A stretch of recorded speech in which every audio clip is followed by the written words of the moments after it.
So I was having some thoughts, and of course the video was shut down. That's good. Shorten it up to the thought that was important. I was just saying that I know a lot of people, and I read a quote, and it's a meme on my Coalition to Enforce Psychiatric Drugging, and it said something to the effect of, the more we unconsciously limit ourselves to the people that we are sincerely empathetic to or sympathetic to evade insanity.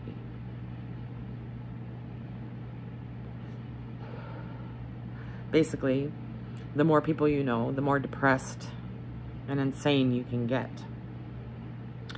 Well, I started thinking about it, and I was raised in a very old-fashioned church where birth control is against the religion. So I come from a very large family. I have 4 brothers, and now I have 14 or so nieces and nephews. I just had my second great nephew, and I'm 46, was born this week, and I have 500 or so or more. I know it's about 500 now. First, second, and third cousins. That's a lot of people that I am sympathetic, empathetic to. And I count my friends, of course. I don't have many close friends anymore, but I do have 5,000 friends on Facebook on my coalition page, and I think 4,000 on my personal page.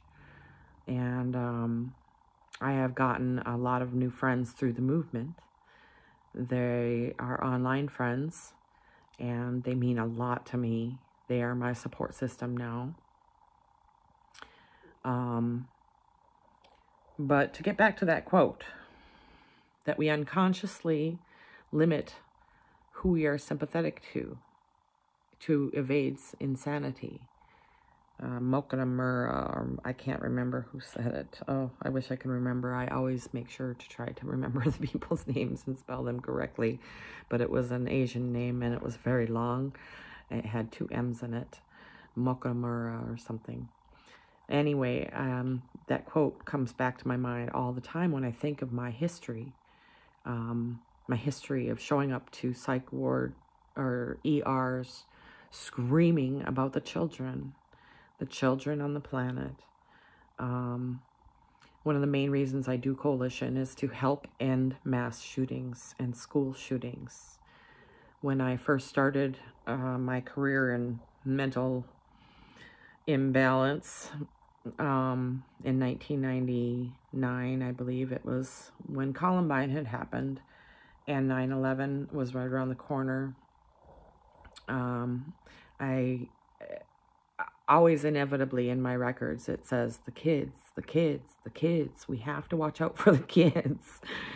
And I think about my family growing up and all these reunions we would have, and there would be 10, 15 children running around, and me feeling responsible. I was the older cousin. So I would, try to handle these children, and I couldn't. And I took that responsibility on at a very young age. And my parents did divorce and leave the church when I was 12 or 13. And I was left to take care of my little brothers and that responsibility. So therefore, I'm coming to some grips and some conclusions that my quote-unquote insanity of the past, my emotional distress is what I'd like to call it, my madness. I like the word madness. I don't like the word crazy very much, but that's what I'm known as here in Ontonagon, as the crazy lady, apparently. But would you be crazy too? Would you be mad? Would you lose your emotional balance. If you felt responsible for the entire planet's children, because that's what I felt like. That's what it was. I felt like I had to take care of every child on the planet because the adults were drunk and on lots of medications, being force drugged, being coerced into taking medications, using other substances out of control. Basically, I felt like nobody was paying attention. And the children started screaming themselves with guns at schools. And nobody was paying attention. And it is 20 years later, and no one is paying attention. Deep down, that's my utter honesty. Because if we can do this to adults, what are we doing to children? What I have gone through has been nothing but torture for 6 years now, almost 5 years. 2016, December, was my first court-ordered, what do you call it, AOT, assisted outpatient treatment. And it has been nothing but torture. And to put children through this would turn anyone into a monster. And then to possibly go through psychiatric withdrawals, like I have been put through and gone psychotic from, publicly, in front of God and everyone. Yeah, that's a lot of shame on my part. No, shame on society for doing these things to people, to drive them, to cause them to take the guns to school, to take guns to a synagogue, to put bombs in places. These things won't stop if we continue to push people to that edge. And I have been to that edge, and I'm still getting pushed. But I would never hurt anybody. I'm a pacifist. I can't kill flies. I can't kill mosquitoes.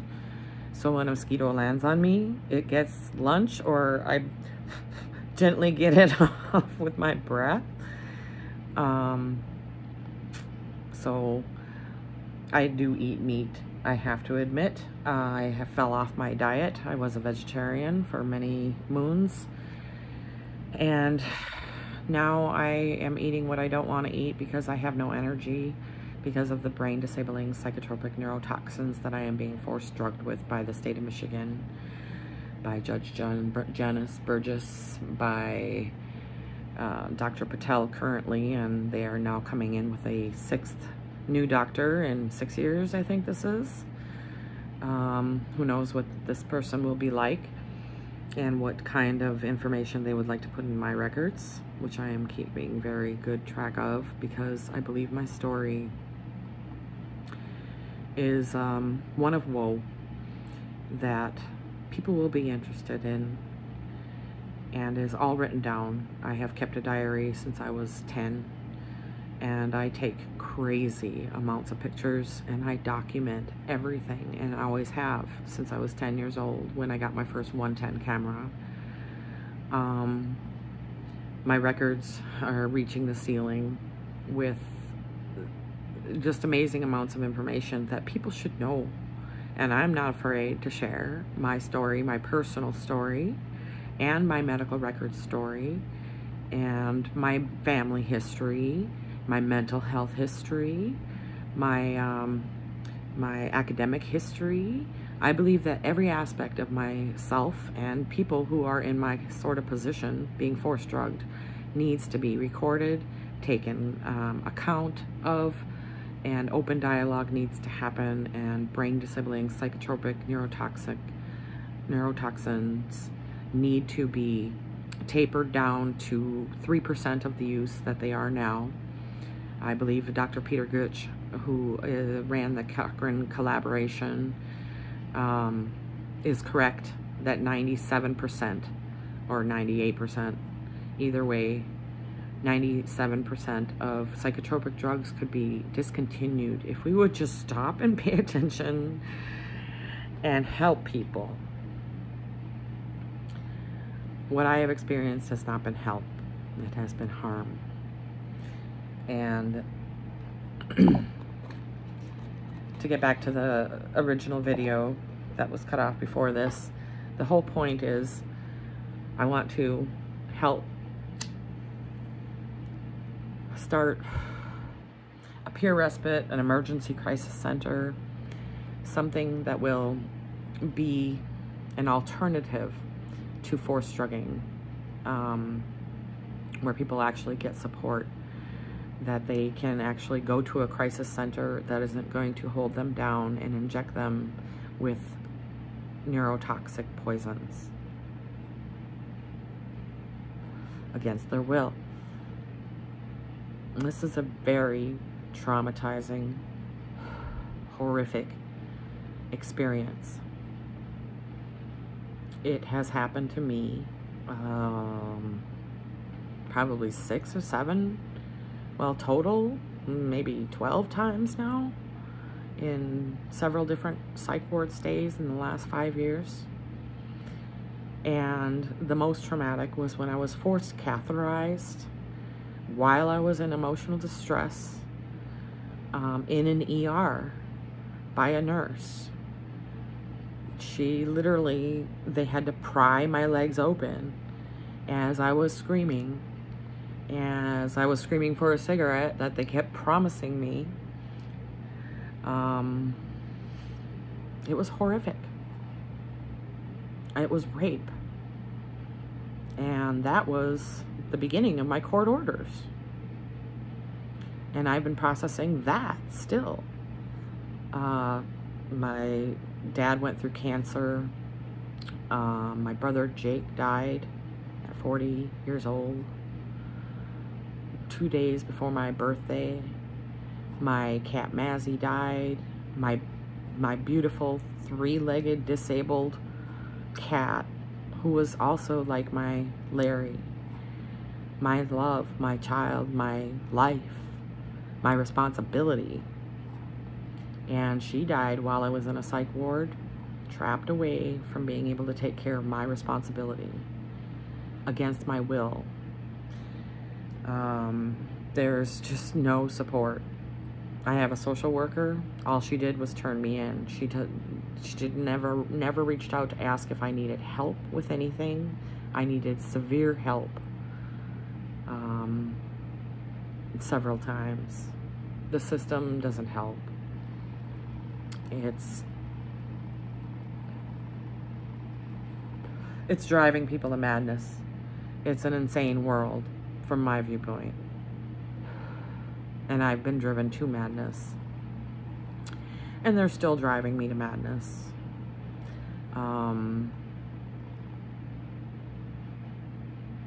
Back to the original, I have 500 first, second, and third cousins. I don't want anything to happen to them that has happened to me. I have 14 nieces and nephews. I don't want anything to happen to them that has happened to me. It is happening right now to people all across planet Earth. And all I can do is appeal to the sense and good nature of our governments, which are made up of us. Something you can do is call your congressman, your senator, or text them or email them and ask them to ratify the CRPD, the Convention on the Rights of Persons with Disabilities. If that was ratified, which is a treaty, it's international law. Once the United States ratifies that treaty, which many countries, hundreds of countries have already ratified, then peer respites would have to be created as an alternative to the system that we are currently using, which is forced drugging, court-ordered, torture, they would have to be created, and government funds would have to be shifted into that system so that we follow the law internationally that many countries have agreed that this is a torturous system. This is a system of torture, and we have to stop doing it.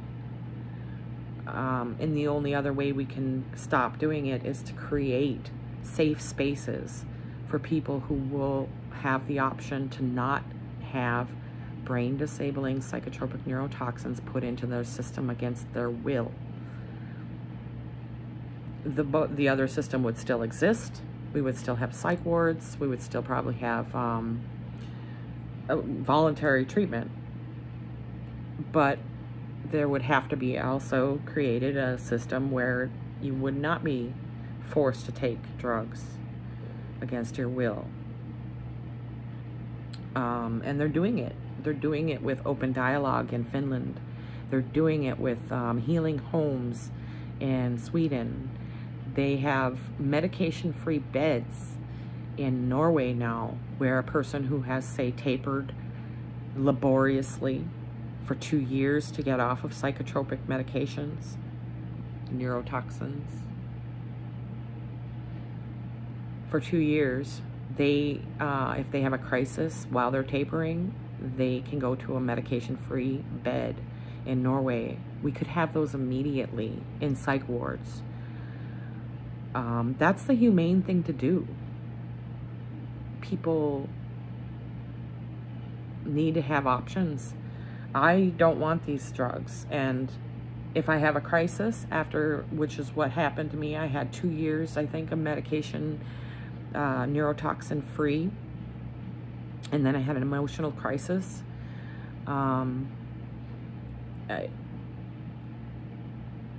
That they drugged me in the hospital and sent me home with drugs and then put me on a court order to take them.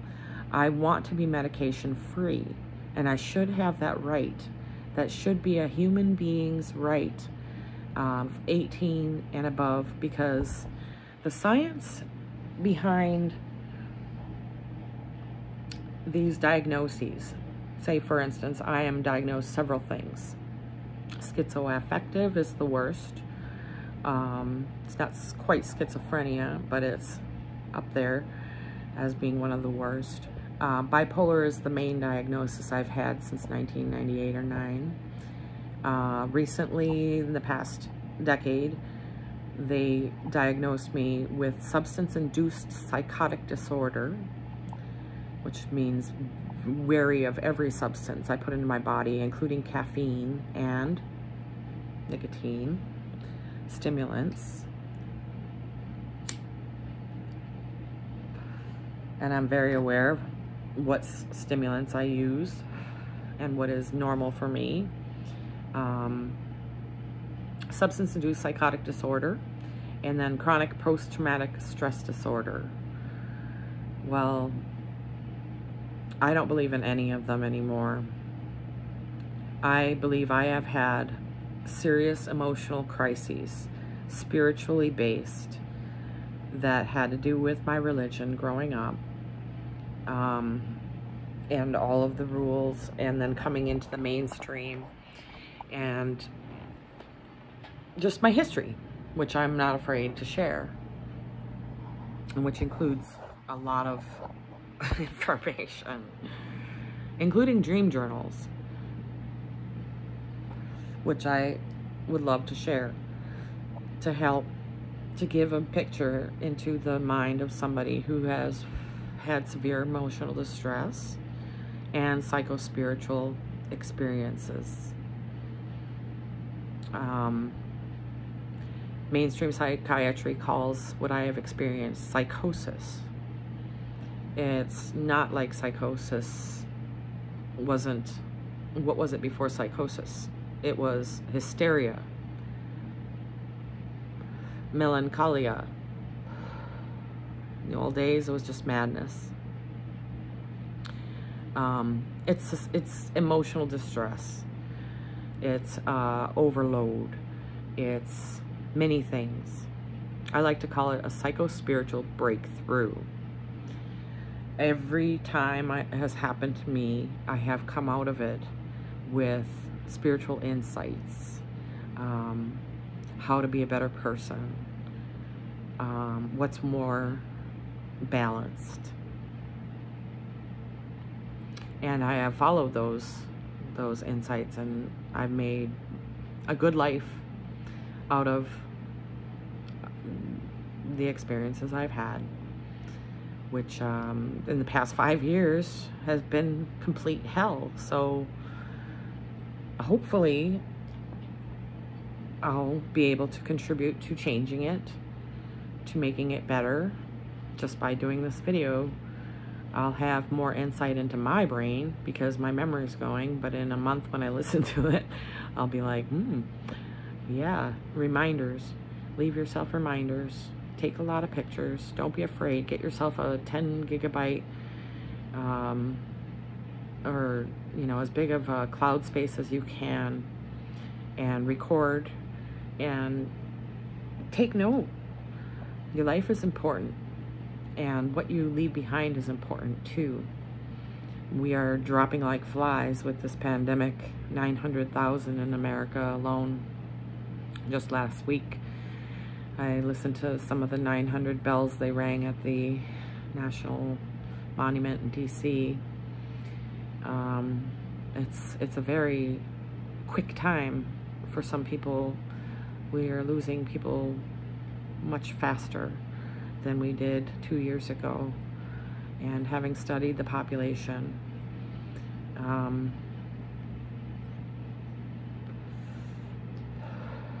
it's a sad thing. It's a very sad thing. And I think we can make a better mental health system. We really just need some buildings, some coconut oil, some chaga, some cigarettes, some cell phones, some computers, some artwork supplies, some music supplies, and some good food, some good nutritious, organic, hopefully food, to help people. Clean water, very important. Sauna, that's a tradition we have up here, where we can help people to detox off of these drugs slower, or quicker, I mean, but slowly as well, in a proper way where you can handle it.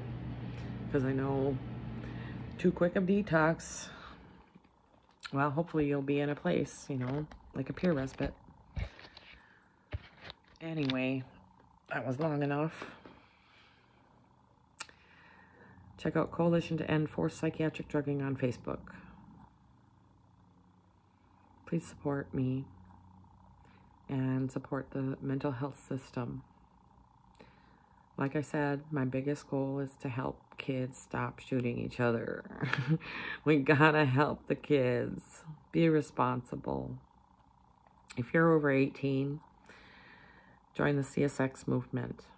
And let's get these kids off these drugs and get everybody some help, some actual real support. Thank you.